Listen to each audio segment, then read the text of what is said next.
Okay, now we shall discuss the diffusion theory. This is a unique theory to all the others. This was developed in 1962 by E.M. Rogers. It's an old social science theory, but has had some more recent applications that many of you will be able to appreciate. The basic idea is how over time an idea or product gains momentum and diffuses or spreads through a population or social system. So a lot of the examples we use with this theory have to do with product marketing, and so even though that's maybe a little bit of a different application than what we're talking about in terms of hopefully see how, even though we will discuss this theory showing some kind of marketing examples, you will be able to see how it can be used for behavior change as well. So this logo likely looks familiar to all of you. And so this Monster energy drink, their marketing campaign was very unique. And in essence, the promoters of this product, they would kind of associate the product with different types of activities. So they would give away free samples of Monster drink at action sports events at maybe the Monster truck show, at a concert, esports and gaming. And I'm not really sure who the ubiquitous Monster girls are, but I think we all can imagine. And so here's a quote from their marketing: "We're a lifestyle in a can. It's about creating emotional connection, excitement and energy, and living in that space." And so then they used Conor McGregor from UFC stardom. And so basically very directly targeting a certain kind of energy, no pun intended, because it's an energy drink, but a culture and a feeling and a vibe, and that kind of was a lot of the initial idea, was to have people associate this product with feeling a certain way or being in a certain environment, and certainly was quite effective. For health and wellness applications, same concept: youth helmet use, quitting smoking, childhood obesity. So you think about youth helmet use, so you can get Tony Hawk, a famous skateboarder. You can get Travis Pastrana, motocross stunt performer, and you get these people to do a commercial for it or to promote the product. And then young people perhaps would say, hey, I look up to this individual and they're wearing a helmet, so maybe I will start wearing a helmet. I remember a big smokeless tobacco campaign years ago, and they had a lot of Major League Baseball players. At the time, a couple of the Diamondbacks players were on commercials and basically talking about the negative effects of smokeless tobacco. So in the opposite direction, but the same concept, I look up to these players. They're saying smokeless tobacco is bad, so therefore I'm going to gravitate that direction.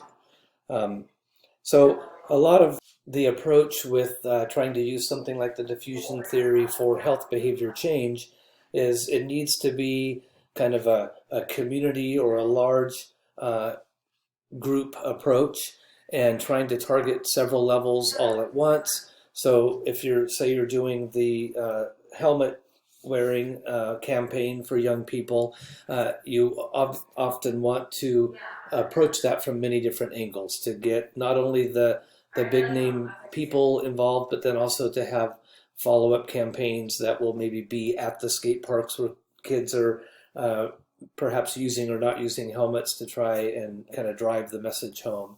And so with public health approaches, and maybe going to try to initiate something in a school or in a church community, a lot of times these kinds of groups of people or quote unquote communities will be used to allow the idea to infiltrate. So this ecological model, the idea is trying to maybe use or consider sociocultural environmental variables and see how they affect behavior and behavior change. So trying to look at what are some of these factors that can be playing into individuals maybe choosing a harmful lifestyle, or maybe changing towards a more healthy lifestyle. Uh, and so we'll jump ahead here to the diagram for this model, and it's kind of these concentric circles. So if we're targeting an individual, we often will look at a family or a team, or go broader to a neighborhood or department, or even broader to a city or town or organization. So with this ecological model, there are all these different factors, of course personal, but then social, institutional, community, and so forth. And so that's kind of how this model is depicted. Is often we will go to the largest circle, or several of these circles, to try and have an impact on the individual. So with these diffusion of innovations, the idea is to, with an innovation, it can be an idea, it can be a product, and we're trying to involve different levels of individuals so that we can use those sociocultural influences to target an individual. So that's kind of those concentric circles. So then we get to the idea of an innovation. And so these are some of the terminologies that are used with this theory, trying to basically define and identify a little bit. The idea of an innovation is a new idea or product that has previously not been used. So that's an innovation. Then diffusion is just how this information about this idea or product gets communicated through channels over time. So we have stages of diffusion. It is really interesting to look at how this phenomenon can happen. And now, living in the world of social media in which we live, the ability for ideas to catch on and get communicated is just exponentially increased. And so these 5 stages of diffusion, we have the development of the innovation, dissemination, or kind of basically sharing the idea, and then we get into adoption, implementation, and maintenance. So we'll talk about these. There they all are again. So the stages of diffusion, we'll go through those. So we already talked about the innovation. Development is basically putting together an idea or a product, and that whole process. So whether it's from the conception of the idea to maybe working out some of the bugs and trying to figure out how to modify and improve the idea, and then the dissemination just becomes knowledge transfer. And so as we see, that can happen many different ways. And as I related to a second ago, the social media environment really facilitates sharing of ideas.